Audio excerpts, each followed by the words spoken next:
Hello बच्चों, कैसे हो आप लोग। हम नीट की प्रिपरेशन कर रहे हैं और हम आज हमारा जो टॉपिक रहेगा वो रहेगा फंजाई। आपने सुना होगा फाइव किंगडम।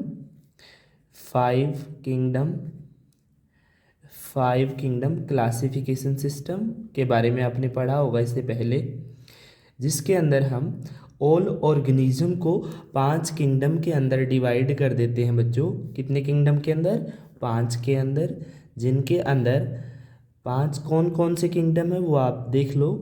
पहला हम मोनेरा के अंदर बैक्टीरिया को रखते थे।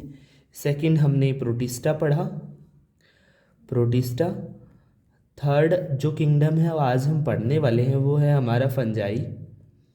इसके बाद फोर्थ जो किंगडम रहेगा वो प्लांटी है हमारा। और लास्ट जो किंगडम रहेगा बच्चों वो एनिमेलिया। क्या है? एनिमेलिया। ये हमारे पांच किंगडम है बच्चों जो आर एच विटेकर ने दिए थे। किसने दिए थे? R H Whittaker. मैं यहाँ पे लिख रहा हूँ, कौन थे वो? R H Whittaker. R H Whittaker ने 1969 के अंदर ये फाइव किंगडम क्लासिफिकेशन दिया था और सारे ऑर्गेनिज्म को बच्चों कितने किंगडम के अंदर बांट दिया था?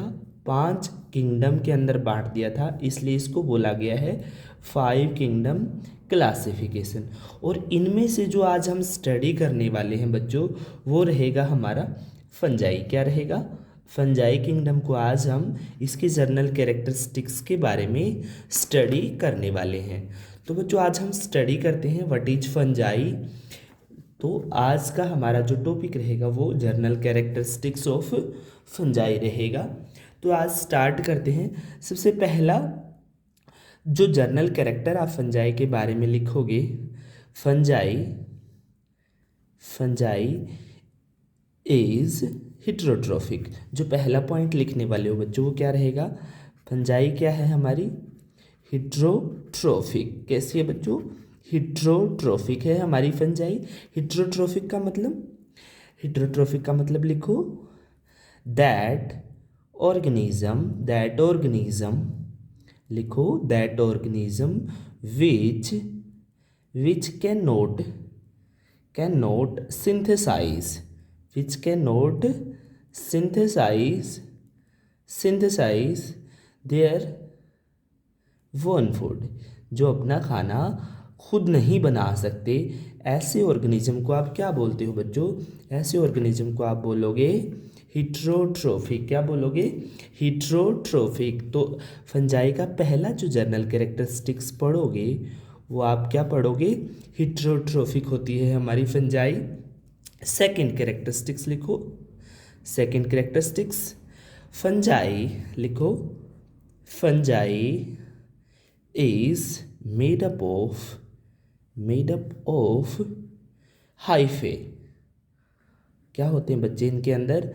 हाइफे होते हैं। जैसे हमारे अंदर या किसी भी लिविंग ऑर्गेनिज्म के अंदर हाइफे, किसी भी लिविंग ऑर्गेनिज्म के अंदर सेल होती हैं, वैसे फंजाई के अंदर क्या होते हैं बच्चों? हाइफे होते हैं। हाइफे बोल लो या सिंगुलर में से हाइफा हम बोलते हैं, ठीक है। Fungi is made up of hyphae. Then next line आप लिखोगे, द लिखो the network of hyphae is called as a mycelium. एक वर्ड आया बच्चों, नेक्स्ट आप टर्म लिखोगे माइसीलियम। माइसीलियम ये एक टर्म होती है बच्चों जो फंजाई के अंदर ही हम इसको स्टडी करते हैं, क्योंकि बच्चों ये हमारा यूनिक ग्रुप है। कैसा है? यूनिक। इसी के अंदर ही क्या मिलते हैं? हाइफा मिलते हैं, माइसीलियम इसी के अंदर आपको मिलेंगे, ठीक है बच्चों। और fungi is made up of hyphae. इसके अंदर क्या होते हैं? जो बेसिक यूनिट होती है वो हाइफा होती है, और नेटवर्क ऑफ हाइफे को आप क्या बोलते हो? माइसीलियम। क्या बोलते हो? माइसीलियम। यहाँ पे बच्चों हम एक कैरेक्टर अलग पढ़ने वाले हैं। जो हाइफा है, हाइफा जो है बच्चों वो दो टाइप का यहाँ पे हो सकता है। देखो इस तरह की कंडीशन आपने देखी होगी कि इस तरह के हाइफे प्रेजेंट होते हैं, इस तरह के हाइफे आपके प्रेजेंट होंगे जो क्या बनाएंगे बच्चों, माइसीलियम क्या बनाएंगे, माइसीलियम क्या बनाएंगे, माइसीलियम को फॉर्म करेंगे। ये बच्चों आपके हाइफे दिख रहे हैं यहाँ पे आपको, इसी तरह आपने भी बनाना है अपने डायग्राम के अंदर। ये हाइफे होते हैं बच्चों, क्या होते हैं, हाइफे। और ये बेसिक यूनिट होती हैं फंजाई की, क्या होती है, बेसिक यूनिट होती है फंजाई की। अब हमें एक चीज़ सीखनी है बच्चों, हाइफे दो टाइप के हो सकते हैं आपके, जो ये हाइफे होते हैं वो दो टाइप के हो सकते हैं, लिखोगे आप। पहला जो हाइफा है वो हो सकता है एसेप्टिक, लिखो एसेप्टिक हाइफा, हाइफा। सेकंड आप लिखोगे सेप्टिक हाइफा, जिसके अंदर सेप्टेट या सेप्टेट लिख लोगे तो ज़्यादा सही रहेगा, सेप्टेट हाइफा। दो तरह के हाइफे आप पढ़ोगे यहाँ पे, एसेप्टिक हाइफा और सेप्टेट हाइफा। अब ये देख लेते हैं क्या होते हैं, सुनो ध्यान से आगे, सुनो प्लीज़। पहले लिखोगे आप एसेप्टिक, एसेप्टेट, एसेप्टेट हाइफा, ये टर्म आप डालोगे एसेप्टेट हाइफा। इसके अंदर क्या होता है बच्चों, देखो इस तरह की कंडीशन होती है, मान लो ये हाइफा आपने बनाया है, ठीक है, और इसके बीच में कहीं पे भी आपको क्रॉस वाल नहीं दिखेगी। क्रॉस वाल का मतलब समझते हो कि इसमें बहुत सारी न्यूक्लियाई प्रेजेंट हैं लेकिन बीच में क्रॉस वाल नहीं है। तो एसेप्टिक हाइफा, सेप्टम वर्ड देखोगे आप, मैं यहाँ पे एक सेप्टेट हाइफा भी बना रहा हूँ, यहाँ पे इस साइड देखो, यहाँ पे मैं बना रहा हूँ सेप्टेट, सेप्टेट हाइफा। ये क्या होता है, ये थोड़ी डिफर कंडीशन होती है। मैं यहाँ पे बना रहा हूँ सेप्टेट हाइफा, देखो इस तरह से, यहाँ पे आपको दिख रही होगी ये वाली कंडीशन, देखो मैं ये हाइफा बना दिया। यहाँ पे क्या होता है कि हर एक न्यूक्लियाई सेपरेट है, किससे सेपरेट है, सेप्टम से। ये क्या बनाया मैंने, ये लिखो आप, ये क्या बनाया है, सेप्टम। क्या कंडीशन है ये, सेप्टम, ठीक है। तो हाइफे आपको दो तरह के देखने को मिलेंगे, क्या क्या, एक एसेप्टिक हाइफा देख रहे हो, एसेप्टिक हाइफा कैसा हाइफा है जिसमें बीच में कोई भी क्रॉस वाल नहीं है।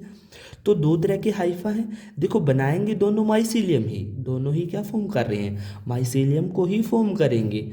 लेकिन कुछ फंजाई के अंदर ये वाली कंडीशन मिलेगी, कुछ फंजाई के अंदर आपको ये वाली कंडीशन देखने को मिलती है। और ये सब हम मोर्फोलॉजी के अंदर स्टडी करते हैं, किसके अंदर स्टडी करेंगे, मोर्फोलॉजी के अंदर। किसके अंदर स्टडी करने वाले हैं, मोर्फोलॉजी के अंदर।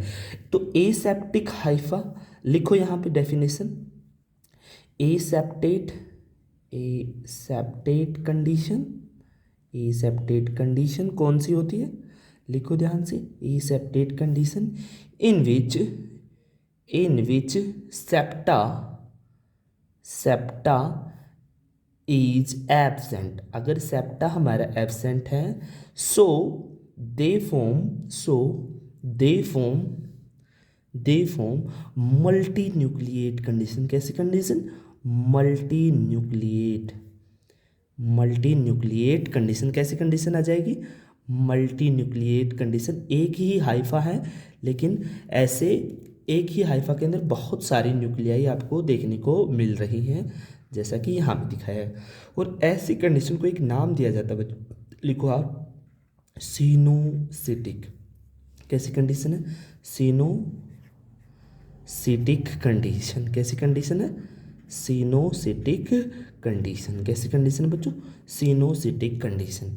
यहाँ पे क्या प्रेजेंट है हमारे पास, सेप्टा प्रेजेंट है। क्या है, ये वाला सेप्टा या सेप्टम इसे हम बोलते हैं, सेप्टम इसे हम बोल रहे हैं, ये वाली कंडीशन प्रेजेंट है। और एक सेप्टम या एक, इसके अंदर कितनी, एक ही न्यूक्लियाई है, ये वाला सेप्टम अलग है, इसके अंदर भी एक ही न्यूक्लियाई है, यहाँ पे भी एक न्यूक्लियाई प्रेजेंट है, इस तरीके से, ठीक है। ये सब मिलके क्या बनाते हैं, हमारी एक टर्म हमने पढ़ी है पहले, माइसीलियम। किसको फॉर्म करते हैं, माइसीलियम को। तो यहाँ तक क्लियर है सबको। तो ये दो हमारे आज क्या हुए हैं, दो कैरेक्टर के हम बारे में डिस्कस किया है। सबसे पहले फंजाई हमारी कैसी होती है बच्चों, हिट्रोट्रोफिक होती है। कैसी होती है, हिट्रोट्रोफिक, क्योंकि ये अपना खाना फूड प्रिपेयर खुद नहीं कर सकते, इसलिए इनको हम किस में रखते हैं, हिट्रोट्रोफिक के अंदर। जो खाना खुद बनाते हैं उन्हें हम क्या बोलते थे, ऑटोट्रोफिक। ठीक है, सबसे पहले हमने आज देखा R.H. विटेकर, जिन्होंने 5 किंगडम क्लासिफिकेशन दिया था। R.H. विटेकर की स्पेलिंग आपको आनी चाहिए, अच्छे से लिख लो। ठीक है, 1969 में इन्होंने पहली बार क्या किया था, 5 किंगडम क्लासिफिकेशन दिया था। ठीक है, इनके अंदर एक किंगडम था जो कि हम पढ़ रहे हैं फंजाई, उसकी आज हमने 2 जनरल कैरेक्टरिस्टिक्स देखिए। पहली जनरल कैरेक्टरिस्टिक्स क्या थी कि फंजाई हमारा कैसा होता है बच्चों, हिट्रोट्रोफिक होता है। दूसरा, अगर इसकी स्ट्रक्चर या मॉर्फोलॉजी के बारे में बात करें तो fungi is made up of hyphae. Fungi किससे मिलकर बनी होती है, हाइफा। हाइफे के नेटवर्क को ही हम क्या बोल रहे थे, माइसीलियम बोल रहे थे। अब माइसीलियम के अंदर क्या प्रेजेंट होते हैं बच्चों, हाइफा। अब हाइफा की 2 कंडीशन हो सकती है, या तो वो एसेप्टिक कंडीशन हो सकती है या फिर सेप्टेट कंडीशन होती है। अगर एसेप्टिक कंडीशन होती है, यहाँ देखो ये बहुत सारे हाइफा एक साथ आए होंगे और उनके अंदर कैसी कंडीशन है, एसेप्टिक कंडीशन, जिसमें सेप्टा क्या होता है बच्चों, एब्सेंट होता है। उसकी वजह से हमारी जो कंडीशन बन के आती है वो कैसी होती है, मल्टी न्यूक्लिएट, क्योंकि एक ही हाइफा के अंदर बहुत सारी न्यूक्लियाई प्रेजेंट है। मैं लिख दूँ यहाँ पे, ये क्या है, ये न्यूक्लियाई है बच्चों। कैसे है, क्या है, न्यूक्लियाई, बहुत सारी न्यूक्लियाई यहाँ पे प्रेजेंट है। और इस स्पेशल कंडीशन का एक नाम है सिनोसिटिक कंडीशन। इसमें देख रहे हो कि आप यहाँ पे हमें वेल डिफाइंड वॉल दिख रही है, क्रॉसवाल, जिसको हम क्या नाम देते हैं, एक स्पेशल नाम देते हैं सेप्टा, जो फंजाई के अंदर प्रेजेंट होता है। थैंक यू बच्चों, आज के लिए इतना ही, बाकी हम कल करते हैं। Thank you so much.